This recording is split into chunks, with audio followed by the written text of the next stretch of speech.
Aujourd'hui, on voit ensemble comment montrer qu'un point est le milieu d'un segment à l'aide des vecteurs. Donc voilà l'énoncé, on a 3 points A, B et C qui sont définis, puis on vient définir deux nouveaux points I et J tels que I soit le milieu de AB et 2IJ soit égal à BC. Et le but de l'exercice est de montrer que J est le milieu de AC. Donc pour répondre à cet exercice, je t'ai déjà affiché la propriété de la caractérisation du milieu d'un segment en termes de vecteurs. Qu'est-ce que ça veut dire que I est milieu de AB?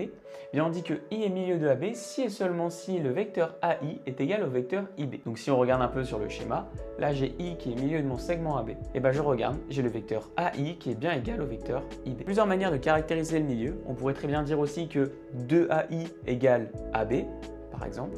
On pourrait très bien dire que IA plus IB égale vecteur nul. Voilà, il y a plein de façons de caractériser, mais il y en a notamment une qui dit que le vecteur AI est égal au vecteur IB. Donc maintenant, pour répondre à l'exercice, on va déjà traduire ce qu'on nous demande, et puis on va aussi traduire ce qu'on nous a donné comme information dans l'énoncé. La première donnée, c'est que I est milieu de AB.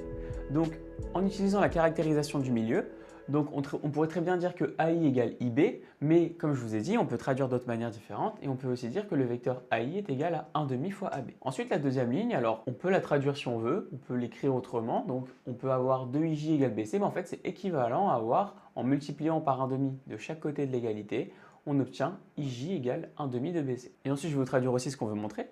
Donc montrer que J est milieu de AC, ça peut être équivalent, donc en utilisant encore une fois la caractérisation du milieu, à montrer que AJ égale 1 demi de AC. Donc vous voyez ici, comme je vous ai dit, il y a plusieurs manières de caractériser le milieu. Je vous en ai écrit une dans la propriété pour que vous la mémorisiez, et là on va en utiliser une deuxième. On veut montrer que AJ est égal à quelque chose, donc on va déjà partir de AJ.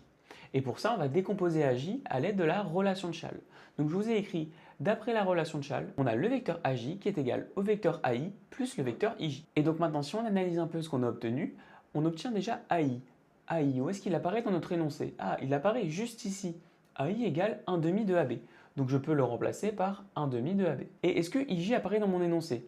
Bah oui, si je me rappelle, j'avais 2IJ égale BC et j'ai traduit en disant que c'était IJ égale 1 demi de BC. Et donc si on analyse un peu ce qu'on a, bah, on a un facteur 1 demi à chaque fois devant nos vecteurs et ensuite on a AB et BC. AB et BC, ah, pourquoi pas utiliser une relation de Chasles? Mais avant ça, je vais devoir factoriser par 1 demi. Et ici, d'après la relation de Chasles, j'obtiens 1 demi fois AC. Et bah c'est super parce que c'est exactement ce que je voulais montrer.